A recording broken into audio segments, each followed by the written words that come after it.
আমার মনে হয় বাংলাদেশ টিমের পক্ষ থেকে হয়তো রিকোয়েস্ট করা হয়নি যে আমাদেরকে একদিন মেন মাঠে সুযোগ দেওয়া হোক, কেন মেন মাঠ তো খালিই থাকে, আজকেই শুধু ওখানে প্র্যাকটিস হচ্ছে। এইরকম একটা বড় টুর্নামেন্টের আগে যদি এই ফর্মেটের 2-3টে আরও বেশি প্র্যাকটিস ম্যাচ খেলে আসতে পারতো, তাহলে হয়তো নিজেদের বেশি আর কোন জায়গায় দুর্বলতা কোন জায়গায় শক্তি, হয়তো সেই জায়গাগুলো আরও বেশি নিজেদের মধ্যে করে নিতে পারতাম। আমি এখানে সংখ্যালঘু, দুই সংখ্যাগুরু ভারতের পক্ষেই তারা হেলে যাবে ম্যাচটা, এরকমই ভাবছেন।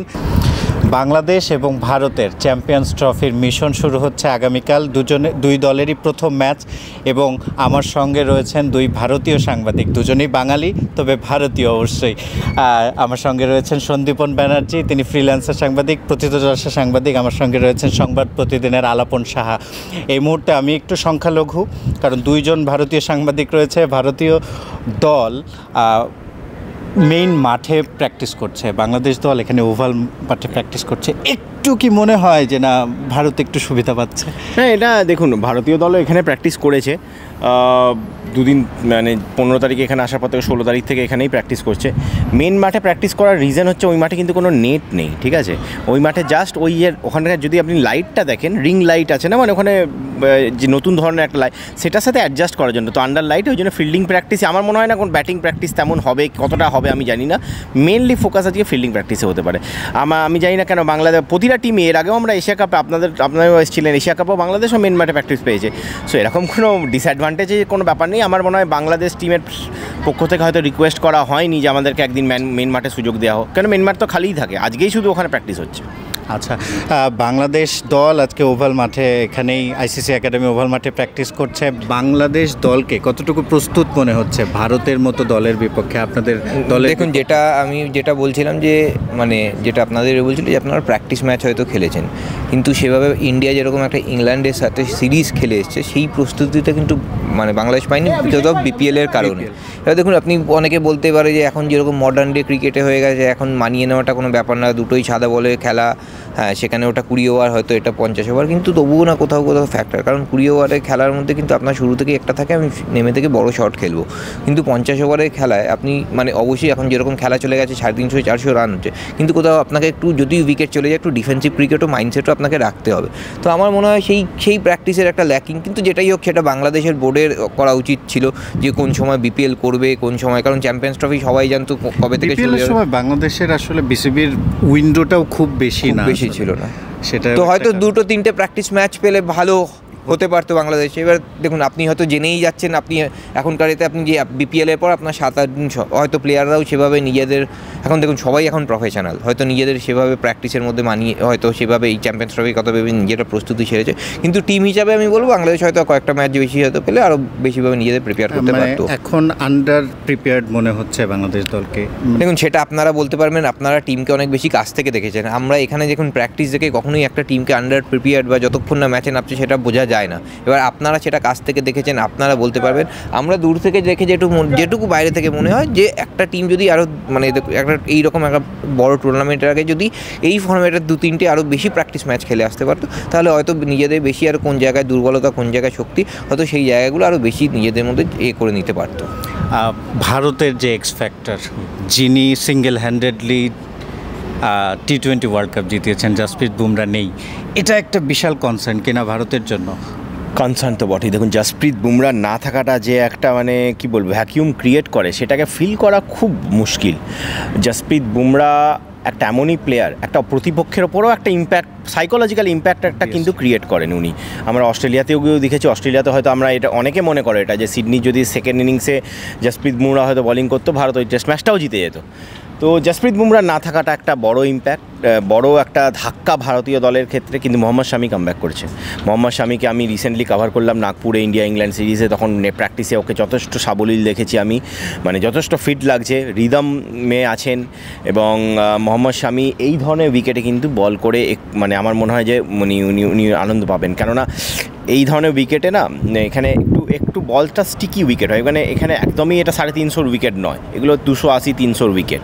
আর ILT20 রিসেন্টলি হলো, আপনারা দেখলেন যে ওখানে একটু মানে স্পিনারদের জন্য হেল্প ছিল। আর রাতের দিকে এখানে এখন মানে এখানে তো পুরোপুরি গরম বলা যায় না এখন, তো রাতের দিকে একটু হালকা চিলি ওয়েদার থাকবে, ঠান্ডা ঠান্ডা ভাব থাকবে, বল কিন্তু হালকা মুভ করবে। তো সেক্ষেত্রে মোহাম্মদ শামি কিন্তু যখন আপনারা জানেন যে বল উইকেট থেকে যদি একটু হেল্প পাওয়া যায়, মোহাম্মদ শামি কিন্তু ভয়ঙ্কর বোলার, লিথাল হয়ে যাবে। এবং যেটা বলছেন স্পিনার স্কোয়াডে, ভারতীয় স্কোয়াডে বেশ কিছু স্পিনার রয়েছে, এটা কি শুধু দুবাইয়ে খেলা বলেই কি স্কোয়াডটা এমন হয়েছে? না, ভারত তো US ওয়েস্ট ইন্ডিজেও 4টে স্পিনার নিয়ে গিয়েছিলো এবং এখানেও 4টে স্পিনারই আসতো। ওয়াশিংটন সুন্দর এই মানে বরুণ চক্রবর্তী অভাবনীয় একটা পারফরমেন্স করেছেন ইংল্যান্ডের এগেনস্টে, এবং বরুণ চক্রবর্তীকে তাই জন্য টিমে নেওয়া হয়েছে। আর তাছাড়া মানে ওয়াশিংটন সুন্দর আর Gautam Gambhir as a coach একটু টিমে অলরাউন্ডার বেশি রাখতে পছন্দ করেন। আপনি যদি ওনার KKRেও উনি যখন উনি কোচ ছিলেন তখনও যদি দেখেছেন, উনি টিমে কিন্তু অলরাউন্ডার, মানে 8 নম্বর পর্যন্ত একটা ব্যাটিং রাখার ওনার মানে উনি অলওয়েজ চান ওই রকম টিম বানাতে, তাই জন্য টিমে অলরাউন্ডারের সংখ্যা বেশি। আর স্পিনার রবীন্দ্র জাডেজা, অক্ষর প্যাটেল, এরা যে কোনো কন্ডিশনে আপনি ওয়ানডেতে পিক করতে পারবেন। তার সাথে কুলদীপ আছে, বরুণ চক্রবর্তী আছে, ওয়াশিংটন সুন্দর, 5টা স্পিনার ঠিক আছে। আমার মনে হয় কোনো এটা মানে ওভারডোজ অফ স্পিন নয়। তবে এই উইকেটগুলো কিন্তু একদম এমন হবে না যে মানে যেমন মিরপুরে উইকেট দেখা যায়। হ্যাঁ, তো এখানে কিন্তু মানে পেসারদের জন্য উইকেটে যথেষ্ট মদত থাকবে। কজন স্পিনারকে, ভারতীয় কজন স্পিনারকে আপনি একাদশে দেখছেন? দেখুন 3জন স্পিনার খেলবেই, মানে আপনি যদি দেখে থাকেন মানে ইন্ডিয়া রবীন্দ্র জাদেজা, অক্ষর প্যাটেল, এখন choice between Varun Chakravarthy and Kuldeep Yadav. হ্যাঁ, যদি আপনি এবার এক্সপিরিয়েন্স দেখেন, ওয়ানডে এক্সপিরিয়েন্স কুলদীপের অনেক বেশি, সেক্ষেত্রে বরুণ যেটুকু সব মানে বরুণ কিন্তু অনলি T20 ক্রিকেটেও টেস্টেড, মানে T20 ক্রিকেটে দারুণ পারফরমেন্স, T20 ক্রিকেটে দারুণ পারফরমেন্স করে কিন্তু ওয়ানডে এসছে। তো ওয়ানডেতে এখনও অবধি বরুণ সেভাবে টেস্টেড নয়। তো যদি অভিজ্ঞতার ফ্যাক্টর হতে হয় তো সেক্ষেত্রে কুলদীপের আসা উচিত। এখন কোচ ক্যাপ্টেনের নিজস্ব একটা পছন্দ আছে। হ্যাঁ, কোচ ক্যাপ্টেন বেশি কাকে এই মুহূর্তে কে ছন্দে আছে বেশি, সেটা কোচ ক্যাপ্টেন ডিসাইড করবে। তো আমার মনে হয় কুলদীপ কিছুটা হলেও এগিয়ে, মানে কুলদীপের খেলার চান্সই বেশি। দুজন বলছেন কুলদীপ এগিয়ে, তবে ভারত এবং বাংলাদেশ লড়াইয়ে কারা এগিয়ে? অবশ্যই নিঃসন্দেহে ভারত, নিঃসন্দেহে ফেভারিট, তবে চান্স কতটুকু? আমি দুজনকে শেষ প্রশ্ন এটা জিজ্ঞেস করব, চান্স কতটুকু দেখেন? 50-50 নাকি অনেক বেশি হেলে থাকবে? ক্রিকেটে কিছুই বলা যায় না। আর কারণ এখানে আমি বলবো যে যখন 2018 এশিয়া কাপ কভার করতে এসেছিলাম, বাংলাদেশ অবভিয়াসলি বাংলাদেশ টিমটা তখন একটা ডিফারেন্ট ছিল, কিন্তু বাংলাদেশ যথেষ্ট ভালো পারফর্ম করেছিল, ফাইনালও গিয়েছিল, ফাইনালটাও ক্লোজ হয়েছিল ইনফ্যাক্ট। তো ভারত অবশ্যই এগিয়ে, কিন্তু ক্রিকেটে মানে cricket is a game of unpredictabilities, তো এরকম করে প্রেডিক্ট করা খুব মুশকিল। তবে মনে হয় বাংলাদেশ ম্যাচে ভারত যথেষ্ট এগিয়ে থাকবে। তবে বাংলাদেশের স্ট্রংগেস্ট ফরম্যাট যেটাকে বলা হয় ODI, সুতরাং এটাও একটা ফ্যাক্টর হবে। আর ভারতীয় দল কোনো মতেই কোনো টিমকেই মানে এখানে কোনো মানে কি বলবো তার এগেনস্টে কমপ্লিসেন্ট যেটা বলে কমপ্লিসেন্ট হওয়ার কোনো জায়গা নেই। কোনো বাংলাদেশের আপনিও সুযোগ দেখছেন না? সুযোগ দেখুন, যদি শক্তি সামর্থ্যের বিচার হয় তাহলে ভারতের দিকে 70, বাংলাদেশের দিকে 30। কিন্তু যেটা সন্দীপন বলছিল যে ক্রিকেটে কখন কী হয়, একটা ভালো স্পেল, হ্যাঁ একটা ভালো ইনিংস, একটা ভালো ক্যাচ যাবতীয় মোমেন্টাম চেঞ্জ করে দিতে পারে। আর এখন যে ক্রিকেটটা যে জায়গায় চলে গেছে, আপনি কোনো টিমকেই ম্যাচের আগে বলতে পারবেন না এ এগিয়ে এ পিছিয়ে। অবভিয়াসলি যদি দুটো টিমের শক্তির বিচার হয় তুল্যমূল্যভাবে ভারত এগিয়ে, কিন্তু মাঠে যখনই হয় খেলাটা অলওয়েজ 50-50 থাকে, কারণ আপনি মাঠে কী হবে কেউ বলতে পারে না। তো ইন্ডিয়া টিমও কোনো প্রতিপক্ষকেই হালকাভাবে নেবে না, বিশেষ করে এটা এরকম একটা ফর্ম্যাট, এখানে আপনি 3টে ম্যাচ পাচ্ছেন, 3টেই কিন্তু টাফ অপোনেন্ট। তো একটা ম্যাচ এদিক থেকে ওদিক হওয়া মানে কিন্তু অনেক কিছু বদলে যায়, আর সেটা ভারতীয় টিমও করে যে কোনো প্রতিপক্ষকেই লাইটভাবে নেয় না।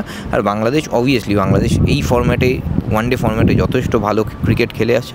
তো ক্রিকেটে মানে আমরা অবশ্যই চাইবো ভারত জিতুক, কিন্তু ক্রিকেটে অনেক কিছুই ঘটতে পারে। ভারত কোনোভাবে মানে ভারতকে সতর্ক থাকতে হবে। যেটা বলে শুরু করেছিলাম আমি, এখানে সংখ্যালঘু 2 সংখ্যাগুরু ভারতের পক্ষেই তারা হেলে যাবে ম্যাচটা, এরকমই ভাবছেন। তবে মাঠের খেলায় কি হয় তার জন্য অপেক্ষা করতে হবে অন্তত আগামীকাল পর্যন্ত।